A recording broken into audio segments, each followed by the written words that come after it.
My stepdad mocked. You'll never be even half the man your stepbrother is.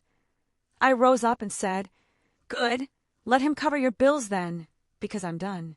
My mom went pale and said, What are you talking about? We haven't received a cent from you. All right, let me tell you a story. It's about betrayal, about family, and about the moment I realized the people who were supposed to have my back had been sabotaging me my entire life. Can you imagine waking up one morning to find out your own mother and stepfather stole every penny you'd ever saved? Because that's exactly what happened to me, and what followed wasn't just a fight. It was an all-out war for my dignity.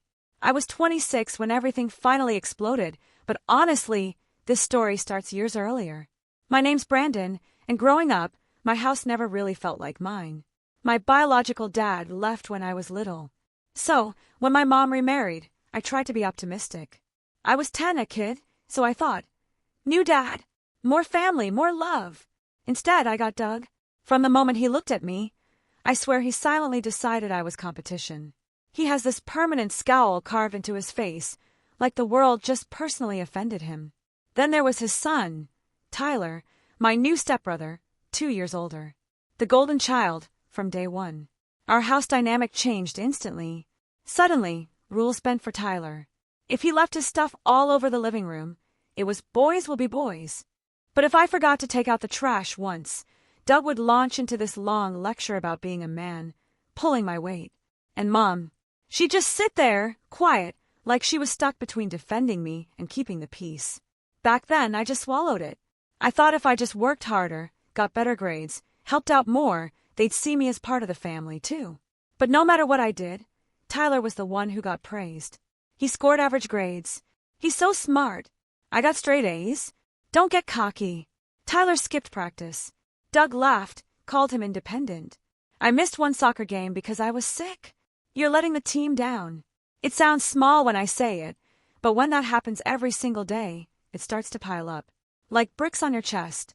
By college, I was living 2 lives. On campus, people liked me. They treated me like an adult. At home, Doug acted like everything I owned somehow came from his wallet. That was the most insulting part. My paternal grandparents actually paid most of my tuition, sent me spending money, even covered my car insurance. I worked part-time jobs, too, saving every bit. Doug never gave me a dime after I turned 18, but he never missed a chance to remind me how much I owed him for raising me. Fast forward to last month. I'd been living at home again, saving up for a down payment on my own place. I paid rent, helped with groceries, even covered the Wi-Fi bill because Doug refused to upgrade from the cheapest plan and constantly complained about how slow it was. I didn't mind contributing. Honestly, I wanted to feel like an adult, pulling his weight. But in Doug's mind, my contributions just didn't count. It was one of those Sunday dinners. Started normal enough. Tyler was there, bragging about some promotion. I congratulated him. Genuinely. But somehow, that turned into Doug comparing us, like always. He started with the usual lines, how Tyler was stepping up, how proud he was. Then, out of nowhere, Doug locked eyes with me and said, You'll never be half the man your stepbrother is. I actually laughed at first. What do you even say to that? But something in me just snapped. Years of holding my tongue, of biting back my words, it all boiled over. Before I knew it, I was standing. Good, I said, my voice surprisingly calm. Let him pay your bills then, because I'm done. The whole table went silent. Mom's fork clattered against her plate, the sound echoing like a gunshot. She blinked at me. What are you talking about? We haven't seen a dime from you. That was it, the spark that lit the fuse. My heart was pounding so hard I could feel it in my throat. Years of payments, groceries, utilities, and she thought I'd been freeloading this whole time. I didn't yell, but I think the quiet, sharp edge in my voice scared them more than if I had.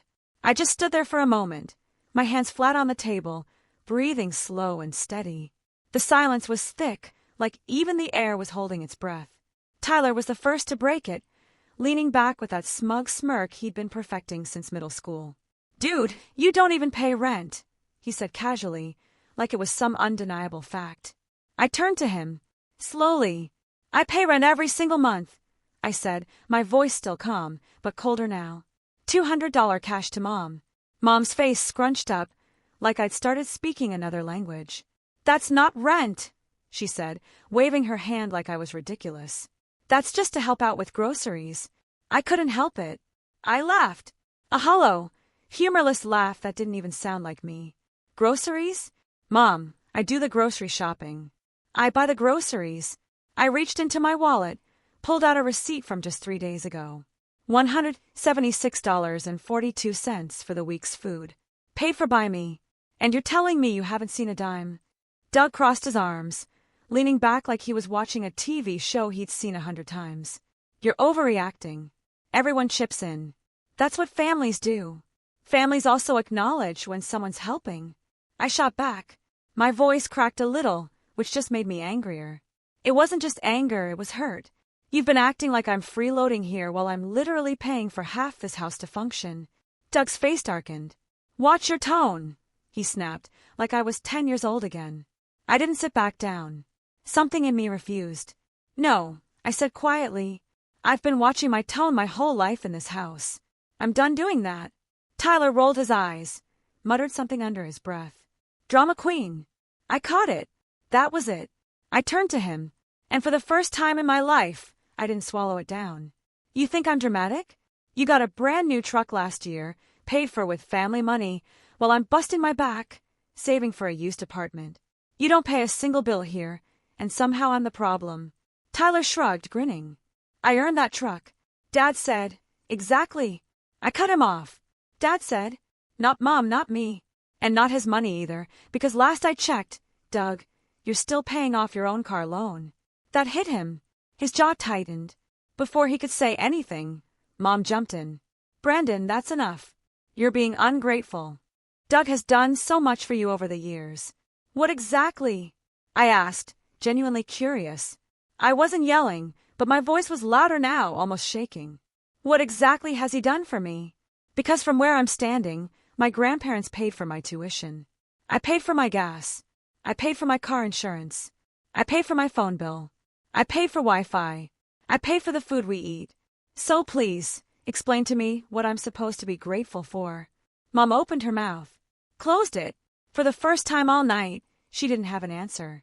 Doug stood up, trying to reassert control. "You're crossing a line, son." "I'm not your son," I said flatly. The words hung in the air like a thunderclap. Mom flinched. Tyler stopped smirking. And for a second, even Doug didn't have a comeback. That night, I didn't sleep much. I stayed in my room, scrolling through months of bank transactions and receipts on my phone, almost obsessively. I didn't want to just be angry. I wanted proof, evidence. The next morning, I taped every single grocery receipt, every Wi-Fi bill, and every transfer I'd made to Mom for groceries onto a sheet of paper. When I was done, I had a stack that looked like I was preparing for a court case. I left it on the kitchen table before I left for work. When I got back that evening, it was gone. In its place was a short note in Mom's handwriting. "We need to talk tonight." Dinner was tense. Tyler wasn't there, thank God. Just me, Mom, and Doug. They waited until after we ate, which almost made it worse, like they were buttering me up for something. Mom started. "We saw your evidence," she said carefully, like she was picking each word out of a minefield. "And yes, you've contributed more than we realized." "More than you realized?" I repeated. "Mom, that's literally half your bills every month." Doug held up a hand. "Look, nobody's saying you haven't helped, but this attitude, it's not acceptable. You can't just throw it in our faces." I laughed again, that same bitter laugh from the night before. "So let me get this straight. I quietly pay for everything. No one notices. No one thanks me. And when I finally say something, I'm the one with the attitude." Doug's face hardened. "If you don't like it here, you're free to leave." There it was, the line he'd been holding back for years. Mom didn't stop him this time. She just sat there, looking at me with this mix of sadness and was it guilt? I couldn't tell. "Fine," I said simply, standing up. "I will." Doug smiled, like he'd just won something. "Good. Maybe then you'll learn how hard it is to be a man." That stuck with me. Not because it hurt, but because it made me realize something crucial. Doug didn't want me to be a man. Not really. He wanted me to stay the kid he could lecture, control, and guilt trip. The second I stood up for myself, I stopped being useful to him. But I wasn't done. Not yet. Over the next few days, I started making quiet changes. I canceled the Wi-Fi account that was under my name. I transferred the utilities I'd been paying back into theirs. I stopped buying groceries, stopped filling the pantry like I always did. I wasn't rude about it, I just stopped doing it. And that's when the cracks started to show. By the end of the week, the fridge was nearly empty. Doug tried to blame me for forgetting to shop, but I just shrugged. "Oh, I figured you'd handle it since you're the man of the house." The look on his face, priceless. Then the Wi-Fi cut off. Tyler apparently called Mom from work in a panic because he couldn't finish some project. Doug stormed into my room that night, demanding to know what happened. I didn't even look up from my laptop. "You said I was free to leave," I said. "So I left, just not physically yet." He stood there, red-faced, for a solid 10 seconds before slamming my door, so hard the frame rattled. But I knew this was just the beginning. If I was going to really make a point and protect myself, I had to be smart. And what happened a few days later set the stage for everything that followed. It was bigger than anything I could have planned. The next few days felt like living in a different house entirely. The silence was heavy, like the walls themselves were waiting. Mom barely spoke to me, except to ask if I was coming to dinner. Doug kept his distance, but I could feel his glare every time we crossed paths. Tyler, though, he was loving it. He started leaving little notes on the fridge. Shopping list. "Thanks, little bro." Or, "Wi-Fi, please," with a smiley face. He was trying to get under my skin, but I didn't take the bait. By Friday, I could tell things were coming to a head. I walked into the kitchen that evening and saw Mom sitting at the table with a stack of envelopes. She looked exhausted, like she'd aged a year in a week. "We got the utility bills," she said without looking up. "Yeah." I leaned against the counter. "They've doubled since last month." I raised an eyebrow. "Not my problem anymore. You and Doug said I was freeloading, so I decided to stop freeloading." That made her look up. "Don't be smart with me, Brandon. This is serious. We can't afford this right now." I crossed my arms. "Then maybe Doug can ask Tyler to be a man for once." Her face fell, and for a second, I almost felt bad. But then I remembered every time I'd been told to stay quiet. Every time Doug had lectured me while Tyler got away with everything. And that sympathy dried up fast. Saturday morning. The real turning point. I had the weekend off, so I slept in. When I came downstairs, my room door was wide open, which was strange. I always kept it closed. My stomach sank. My dresser drawers were open, my laundry basket tipped over, my desk was a mess. My laptop was still there, but its charger was missing. So were 2 of my video games, a pair of sneakers, and then, I swear my heart actually skipped a beat, the envelope where I kept my down payment savings. Months of careful saving. Gone. I tore through the room just to be sure, but it wasn't there. I practically flew downstairs. Mom was in the living room, folding laundry. "Where's my envelope?" I asked, louder than I meant to. She looked up, startled. "What envelope?" "You know what envelope. The one in my desk drawer. It had over $3,000 in it." Her mouth opened, then closed.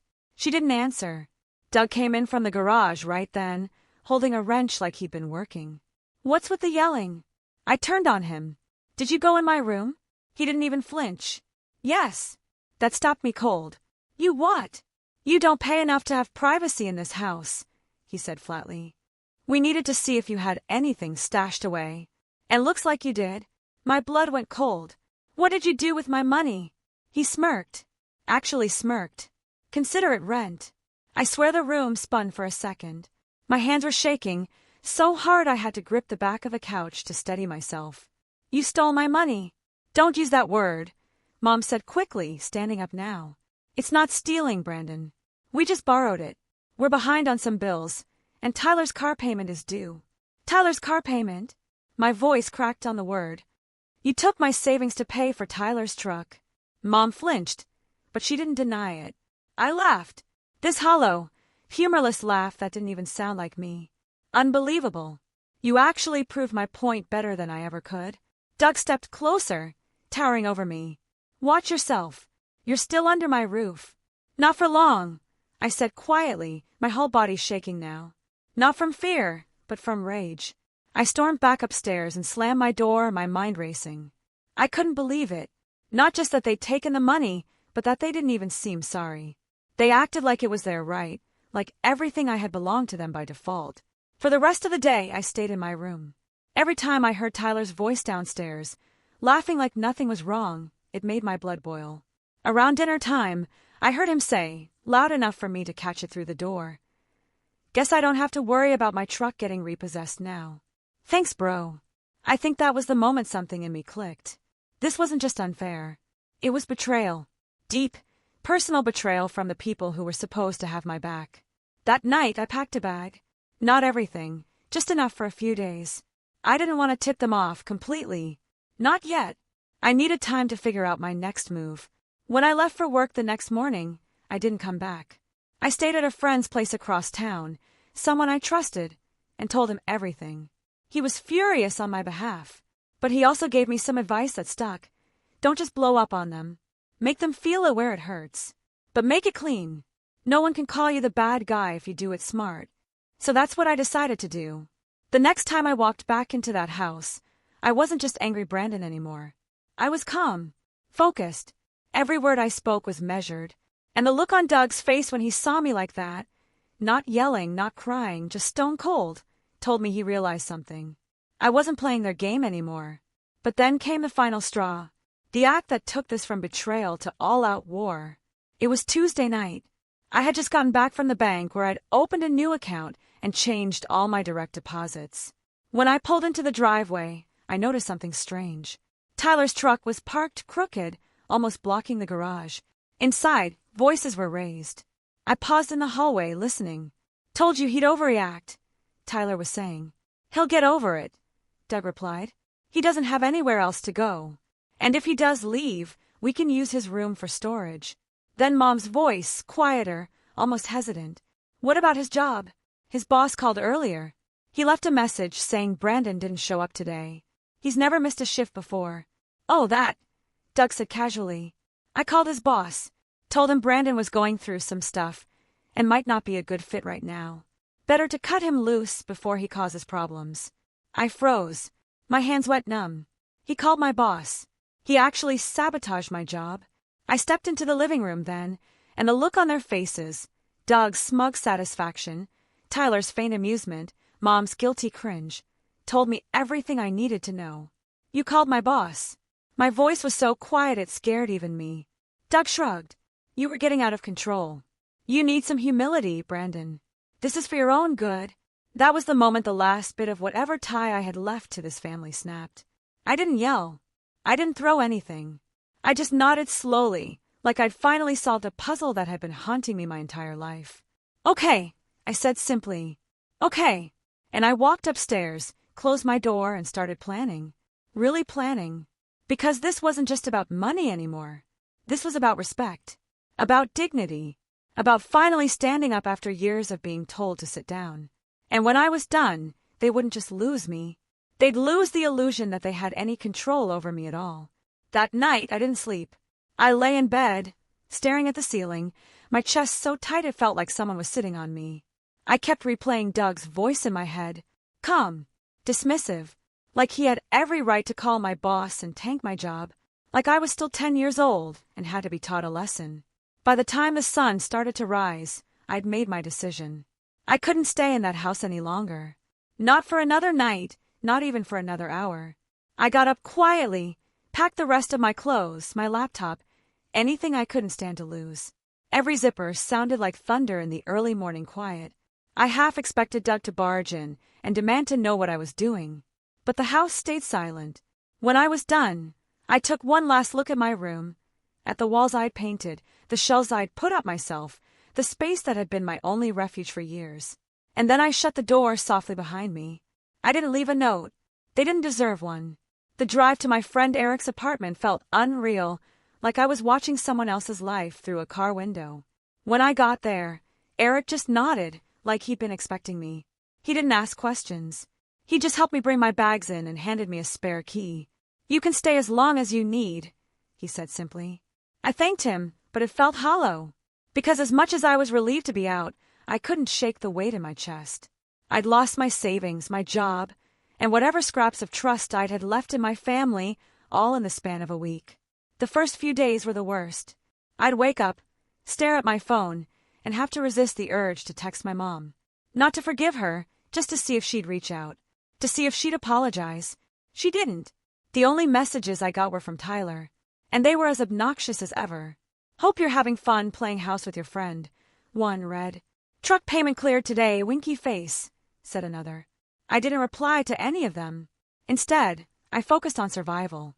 I spent hours updating my resume, calling old coworkers, checking job boards. Losing that job stung, not just financially, but because I'd actually liked it. My boss had always been fair with me. I almost called him to explain what happened, but I stopped myself. If Doug was willing to interfere once, who knew what he'd say next to try to discredit me? In the evenings, Eric and I would sit on his balcony with takeout containers between us. He mostly let me sit in silence, but every so often he'd say something that snapped me out of my spiral. You know, he said one night, this might be the best thing that ever happened to you. I gave him a look. I just lost everything I've been working for. Yeah, he said with a shrug, but now you know exactly where you stand. No more illusions. No more wasting energy trying to win over people who never planned on giving you credit in the first place. I hated that he was right. The longer I stayed away, the more I started to see how warped my life in that house had been. I didn't have to brace myself for a lecture every time I walked into the kitchen. I didn't have to hear Doug's snide comments or Tyler's lazy insults. For the first time in years, I could breathe, but the anger didn't go away. If anything, it grew sharper. Every time I opened my banking app and saw my drained savings account, I felt it flare again. Every time I remembered Doug's smug face as he told me I'd learn how hard it is to be a man. I felt it all over. Then, about a week after I left, Mom called. I stared at the screen for a long moment before I answered. Brandon, she said, her voice cautious. Yeah, can we talk? I didn't say anything, so she kept going. It's been quiet around here. Tyler misses you. I almost laughed. Tyler misses having someone to blame for everything. She sighed. Look, we didn't mean for things to get so out of hand. Doug was just trying to teach you responsibility. He stole my money, Mom. There was a pause. We were going to pay it back. When? After Tyler's next vacation? After the next truck upgrade? Silence again. I can't keep doing this, I said finally. I'm not coming back. Her voice trembled a little. Brandon, please. We're still family. Family doesn't do what you did, I said quietly. At least not the kind of family I want to have. I hung up before she could reply. That night, something shifted in me. The sadness was still there, but it wasn't the heavy, suffocating sadness from before. It was sharper now, almost electric. For the first time, I wasn't just thinking about surviving this. I was thinking about what came next. I started writing everything down. Dates, amounts, what they'd taken, what they'd said. I gathered screenshots of every transfer, every bill I'd covered, every receipt. It felt obsessive, but it also felt good, like I was building something. I also started looking into legal options. I wasn't sure if I had a case. After all, I'd technically been living with them when I gave them money for groceries, but I wanted to know my rights. I reached out to a local legal aid office and set up a consultation. While I waited for the appointment, I doubled down on job hunting. I landed 2 interviews by the end of the week. Nothing fancy, but enough to get me back on my feet.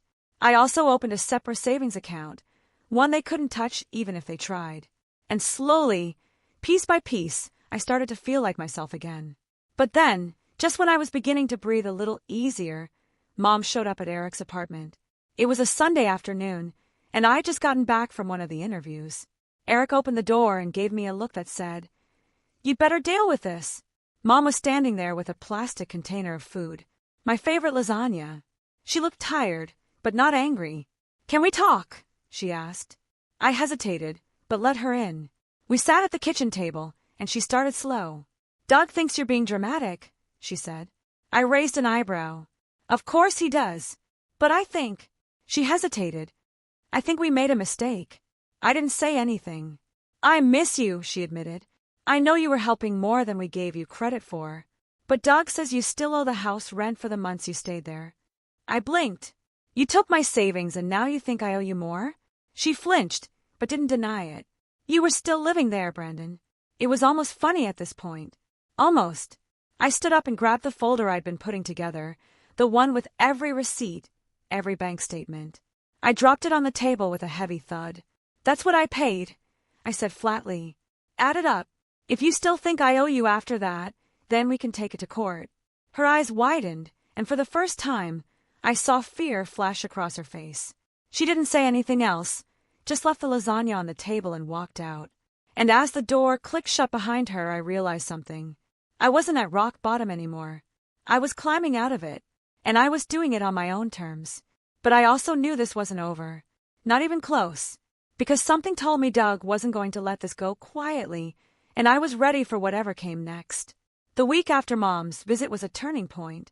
For the first time in months, I woke up feeling clear-headed. It wasn't like all the pain had disappeared. Far from it. But I finally felt like I had something to work toward instead of just something to run from. I started by throwing myself into rebuilding my life from the ground up. My second interview went well, better than I'd expected, actually. It was for a logistics coordinator role at a mid-sized company across town. The hiring manager was direct but fair, and she seemed genuinely impressed when I explained how I'd managed household budgeting for years, balancing bills and expenses for 3 adults while holding a part-time job and going to school. Sounds like you've got real-world management experience, she said with a smile. You'd be surprised how many applicants don't know how to keep things organized. I walked out of that interview feeling lighter. By the end of the week, I got the call. They wanted to offer me the position. It paid better than my old job, had benefits, and even had a chance for advancement. When I told Eric, he actually clapped me on the back. That's it, man. That's your way out. Start stacking cash and get your own place. And that's exactly what I did.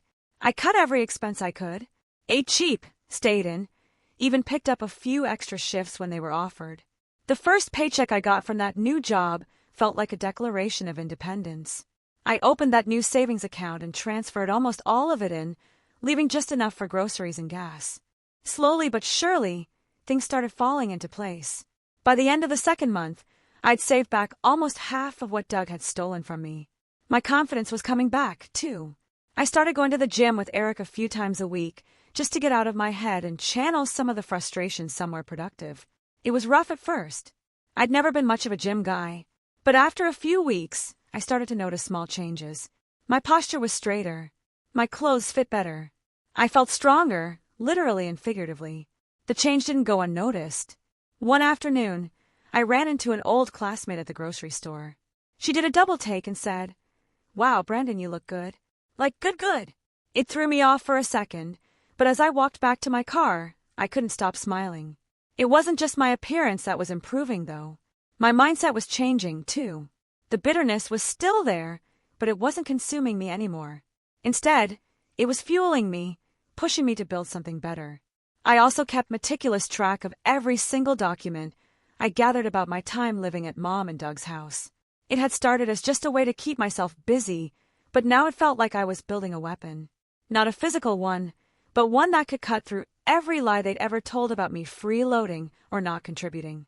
Then one Friday night, I got a text from Mom. "Can we talk?" I hesitated, but curiosity got the better of me. She called me a few minutes later. "Doug wants to have a family meeting," she said carefully. "He thinks it's time we clear the air." I almost laughed. "Clear the air? Is that what he calls it?" "Brandon, please," she said softly. "I miss you." There was something in her voice that sounded almost desperate. I agreed to meet them, not because I wanted to reconcile, but because part of me wanted to see how far they'd go. When I walked into the house that Sunday, it felt strange. The air smelled like the roast Mom always made on special occasions. But there was a tension underneath it, like everyone was bracing for a storm. Doug was sitting at the head of the table, arms crossed. Tyler was there, too, scrolling through his phone like he couldn't be bothered to look up. Doug started talking the second I sat down. "You've made your point," he said gruffly. "We know you were contributing more than we thought. But this staying away, refusing to help, it's gone on long enough." I didn't say anything. Just let him keep going. "You're still part of this family," he said. "And part of being a family is pulling your weight." I pulled out my folder and slid it across the table. "That's me pulling my weight," I said flatly. "Every grocery receipt, every Wi-Fi bill, every transfer. If you still think I didn't do enough after looking at that, then I don't know what to tell you. Doug glanced at it, but didn't open it. You can't put a price on living under my roof, he said. That's funny, I replied, because you literally put a price on it when you took my savings. His jaw tightened, but he didn't deny it. Tyler finally spoke up then. So what? You're just going to hold this grudge forever? You're acting like some martyr when all you had to do was follow the house rules. I turned to him. House rules? Like what? Keep quiet while you get everything handed to you. Maybe if you weren't so bitter all the time. Enough! I cut him off. I didn't come here to fight. I came here to say this. I'm not coming back. Not now. Not ever. I'm saving for my own place. I have a better job. I don't need this anymore. Doug laughed then. This short, dismissive sound. You think you can do better on your own? You wouldn't last a month without us. I smiled. Not the bitter smile from before, but a real one this time. Funny, because it's been 2 months already, and I've never been doing better. The look on his face was priceless, like he just realized I wasn't bluffing. I left right after that, and this time I didn't feel heavy walking out the door. I felt powerful. The next few weeks flew by. My job started giving me more responsibility. I even got a small bonus for catching a scheduling error that could have cost the company thousands. My boss pulled me aside and said, "Good eye, Brandon. Keep this up, and we might have a team lead position for you soon." When I told Eric, he grinned. "You realize what this means, right? You're not just surviving anymore. You're winning." And he was right. I started going apartment hunting. Seriously. Now I had enough saved for a deposit and the first month's rent. I found a small but clean 1-bedroom not too far from work. And when I signed the lease, I felt like I was signing the first page of a new chapter in my life. Moving day was surreal. I didn't even tell Mom or Doug. I just packed up the last of my things from Eric's and set up my new place. When I sat down on the floor that night, eating cheap takeout with boxes still all around me, I felt something I hadn't felt in years. Peace. But I wasn't done. Because as good as it felt to build this new life, there was still unfinished business with Doug and Tyler. They hadn't learned anything. Not really. And deep down, I knew that until they faced the consequences of what they'd done, they'd just keep doing it to someone else. So, as I unpacked my things and set up my little apartment, I started planning. Not out of anger, not anymore, but out of something colder, sharper. It was time to make sure they finally understood that I wasn't their scapegoat anymore. And when the opportunity finally came, when the perfect storm lined up, I was ready. A few weeks after I moved into my apartment, I started to notice something interesting. The calls from Mom were becoming more frequent. At first, it was just the occasional text. "How are you?" Or "Did you eat?" But then she started actually calling. Sometimes late at night, when I could tell she'd been crying. "Things have been tense around here," she said during one of those calls. "Doug is angry all the time. Tyler's been snapping at him, too. The bills are piling up." I didn't gloat, even though part of me wanted to. Instead, I just listened. And the more I listened, the clearer it became that without my contributions, the household had started to strain. Grocery costs were higher than Doug expected. Tyler had missed a car payment because he spent too much on a weekend trip with his friends, which caused an argument so loud the neighbors complained. I kept my voice calm, almost casual. "Maybe it's time Tyler starts helping out more," I said. Mom sighed. "You know how Doug is. He thinks Tyler needs to focus on his job and not worry about the house." I almost laughed. Funny, I had a job when I lived there, and that never stopped him from expecting me to pay for everything. She didn't respond to that. Around that time, I got promoted to team lead at work.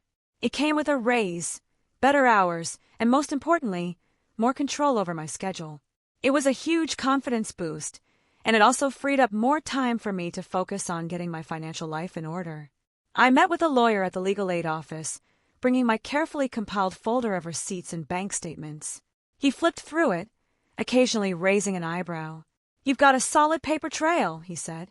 "It's tricky because technically you were giving them money voluntarily, but if you can prove they took the savings without your consent, you might have a small claims case." That lit a fire in me. I wasn't sure if I would actually go through with filing a claim, but just knowing I had the option gave me leverage. Meanwhile, I started hearing more through the grapevine about Doug and Tyler. Word travels fast in a small town, and apparently Doug had been bragging at the hardware store that he put me in my place and that I'd come crawling back any day now. That made me smile because nothing could be further from the truth. Then something happened that gave me the perfect opportunity. I was at work one afternoon when my boss mentioned an upcoming contract that would require outside help for a big shipment. "We're looking for a reliable subcontractor," she said. "Someone local, small business, affordable. Know anyone?" That's when it clicked. Doug's side business, the one he'd been running for years, doing delivery and hauling jobs, was exactly the kind of business my company would hire for something like this. And suddenly, I realized I had something powerful: influence. I didn't say anything right away. I just asked for the details and made a mental note to keep an eye on when the final decision would be made. That night, I called Mom back. Tyler answered instead, his tone mocking from the first word. "Look who it is.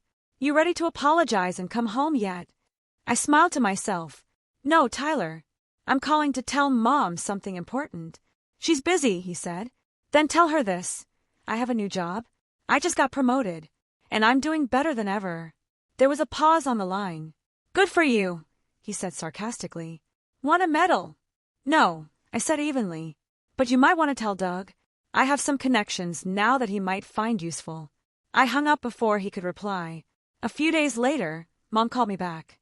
This time she sounded different, almost nervous. "Doug heard what you said to Tyler," she said. "He wants to know what you meant." I kept my tone light. "Just that I'm in a position to help him, or not." Silence stretched over the line. "Brandon," she said finally, "if you can help us, we could really use it right now. Things are tight." I leaned back in my chair, letting the weight of her words sink in. This was it. The first time she'd admitted they needed me. "I'll think about it," I said. "But I have conditions." She didn't argue.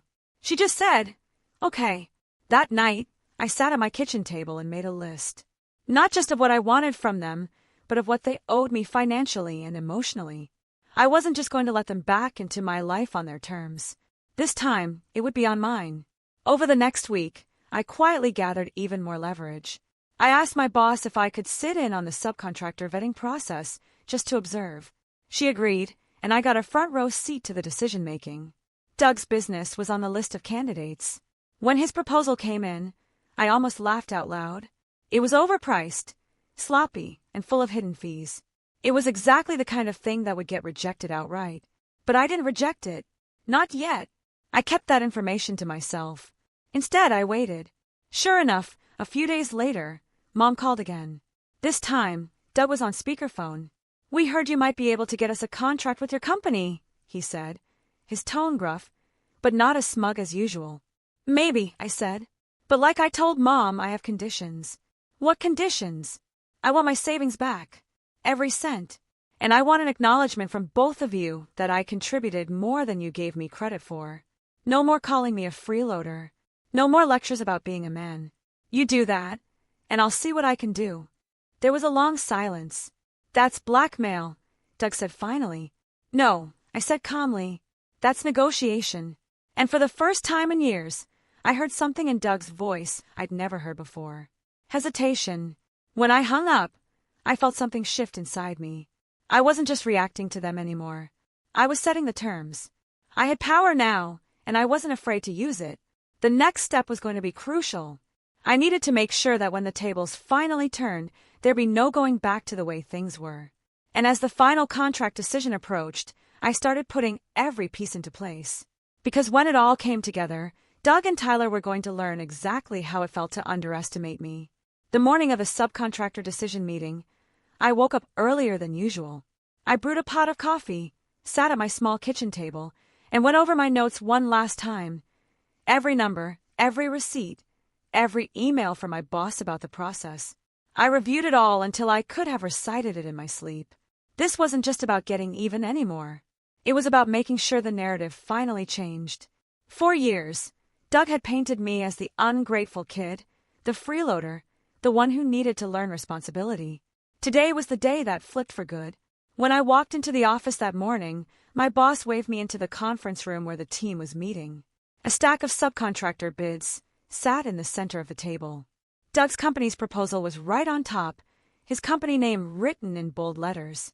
I kept my expression neutral as we went through the list, one by one. The other bids were reviewed, most of them cheaper, more professional, more thorough than Doug's. When it came time for his, I stayed quiet at first. "This one is way overpriced," one of my coworkers said, flipping through the pages. "And they've got a bunch of hidden fuel surcharges buried in the fine print." "Yeah, this is sloppy," another added. "Not a great fit." That was my moment. "Can I offer some context?" I said calmly. They all looked at me.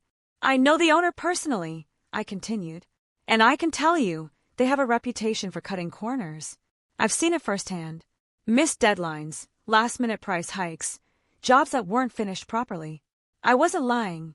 I'd seen Doug pull all of those stunts before, but I said it in such a calm, professional tone that it didn't sound personal. "Good to know," my boss said, scribbling something in the margin. "That's exactly the kind of headache we don't want for this job." And just like that, Doug's proposal went into the discard pile. I didn't gloat. I didn't smile. I just sat there, quiet and professional, as we picked a different subcontractor. A smaller, hungrier business run by a guy I knew would knock it out of the park. When the meeting was over, I stepped outside into the bright afternoon sun and let myself breathe. My hands were steady. My heart wasn't racing. This wasn't the shaky, explosive anger from months ago. This was something colder, calmer. It felt good. That evening, I waited until after dinner time to make my move. I called Mom's phone. Doug answered. "Well," he said. No greeting, just that one word. "They went with another subcontractor," I said simply. There was silence on the other end. "Then you did this," he said, his voice low and sharp. "I didn't make your proposal overpriced," I replied. "I didn't put hidden fees in your contract. I just told the truth when they asked me about you. You ruined us." "No," I said, my voice calm. "I just stopped letting you ruin me." I could almost hear him grinding his teeth through the phone. "You'll regret this," he said finally. "I already did," I said. "For years. But not anymore." I hung up before he could say anything else. Over the next few days, the fallout started to trickle in. Mom texted me first, saying Doug was furious, and Tyler was calling me every name in the book. I didn't reply. Then something unexpected happened. The owner of the smaller subcontractor my company hired called me personally to thank me. "This contract is a game changer for us," he said. "You just kept my guys working for the next 3 months." I hung up smiling. Not only had I stopped Doug from profiting off me again, but I'd helped someone else succeed in the process. But I wasn't done. The next step was getting my savings back. I filed a claim in small claims court, attaching every receipt and statement I had. I knew it might not get me everything, but even the act of filing was a statement. I wasn't going to be intimidated into silence anymore. When the court papers were served, Mom called me crying. "Brandon, how could you do this to us?" "You did it to yourselves," I said gently. "This is just me holding you accountable." "I just wanted us to be a family again," she whispered. "Then you should have acted like one when I was still under your roof," I said and ended the call. By now, word had started to spread around town. People knew something had gone down between me and Doug, and not everyone was taking his side. Apparently, one of his bigger clients heard about what happened and decided to review their own contract with him. The next time I saw Doug, at the grocery store of all places, he looked smaller somehow. Not physically, but the arrogance was gone. He didn't yell. He didn't sneer. He just looked at me, then looked away. Tyler wasn't so quiet. He tried to confront me in the parking lot, ranting about how I destroyed their business and embarrassed the family. "You know what's really embarrassing?" I said, keeping my voice calm. "Having to explain to the judge why you thought stealing my savings was okay." He didn't have a comeback for that. Walking away from that conversation, I felt taller, lighter, like I'd finally stepped out of a shadow I didn't even realize I'd been living under. But the best part, I wasn't angry anymore, because the revenge wasn't about punishing them. Not really. It was about reclaiming my power, my dignity, and my life. And I'd done that. Still, I knew there was one final chapter left. The moment where everything would come to a head, where Doug and Mom would finally have to face me, not as the kid they could control, but as an adult who didn't owe them anything. And when that moment came, I was ready to look them in the eye and say the one thing I'd been holding in for years. 2 weeks later, the court date finally came. I showed up early, dressed in my best button-down and clean shoes. My hands were steady as I checked in with the clerk and sat down on the bench outside the courtroom. Doug and Mom walked in together a few minutes later. Doug's face was red, his jaw tight, but he didn't look at me right away. Mom looked tired, almost drained, like the past few months had worn her down completely. Tyler wasn't there. Apparently, he had work, but I suspected he just didn't want to face me. When our case was called, we stood before the judge. I presented my folder of evidence, every receipt and bank transfer neatly organized. I spoke clearly, calmly, explaining how I'd contributed to the household, how I'd saved for months, and how Doug had taken the money without my consent. Doug tried to interrupt several times, but the judge cut him off. "You'll have your turn," she said sternly. When Doug finally did speak, it was the same speech I'd heard my whole life. He was living under my roof, eating my food, using my electricity. That money was rent he owed. He's just trying to punish us for giving him tough love. The judge flipped through my folder and raised an eyebrow. "These receipts show consistent contributions toward groceries and utilities. That would generally be considered rent, or at least shared expenses. And you admit you took the savings?" Doug hesitated, then muttered, "Yes, but—" "No buts," the judge said sharply. "You don't get to help yourself to someone else's money without their consent. I'm ordering you to return the full amount." Doug's face went crimson. Mom's eyes welled with tears. I didn't gloat. I didn't smile. I just nodded. When we walked out of the courtroom, Doug rounded on me. "You happy now? You humiliated us." I turned to face him squarely. "No, Doug. You humiliated yourself the day you went into my room and stole from me. This," I gestured back toward the courtroom doors, "was me refusing to let you keep doing it."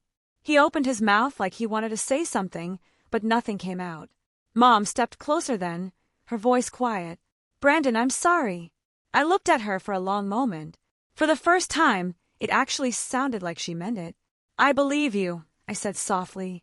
"But sorry doesn't erase what happened. You chose to let him treat me like I didn't matter, and I can't come back from that." Her face crumpled, but she nodded. The court-ordered repayment came through 2 weeks later. Seeing that money land back in my account was surreal. Not because of the amount, but because it felt like a line in the sand. That chapter was over. By then, my apartment was fully set up. I had furniture I'd picked out myself, a little coffee table where I kept fresh flowers, and a sense of peace that I hadn't had in years. My promotion was going well, and my boss had already hinted about giving me more responsibility. One Saturday afternoon, I decided to stop by Mom's house one last time. Not to reconcile, but to close the loop. When I pulled up, the yard was overgrown, the house looking more worn than I remembered. Tyler's truck was parked in the driveway, mud splattered up the sides. I knocked on the door and waited. Doug opened it. He didn't say anything, just stared at me. "I came to tell you something," I said evenly. "I don't hate you. I don't even wish you harm. But I'm done being your scapegoat. I've got my own place, my own job, my own life, and you're not part of it anymore." He scowled, but there was no fight left in him. Mom appeared behind him, her eyes hopeful. "Brandon." "I wish you well, Mom," I said gently. "But I'm not coming back." Then I turned and walked away. As I reached my car, Tyler stepped outside. "So that's it? You just walk away?" I looked at him over the roof of my car. "Yeah, that's it. You wanted the golden child spot. Congratulations. It's all yours. Bills, tension, lectures, all of it. You can be the man of the house now." For once, he didn't have a smart remark. I got in my car, started the engine, and drove off without looking back. That night, I sat in my apartment with the windows open, the cool air drifting in. My phone buzzed with a notification. My savings account had just crossed the threshold I'd been aiming for. I poured myself a drink, leaned back on my couch, and smiled to myself. I hadn't just survived what they threw at me. I'd built something better. And the best part, I didn't owe them a single thing anymore. I raised my glass to the quiet room and said it out loud just for me. Doug was right about one thing. I did become a man, just not the way he wanted. Then I took a long sip, feeling lighter than I ever had, and let the silence of my new life settle around me like a victory banner. Because for the first time in years, I wasn't waiting for someone else's approval. I had already won. This whole experience really taught me that sometimes the hardest decisions are the ones that save you. I had to choose myself, even if it meant walking away from my family. So, tell me, have you ever had to draw a line in the sand with people you love? What would you have done in my shoes? Let me know in the comments below.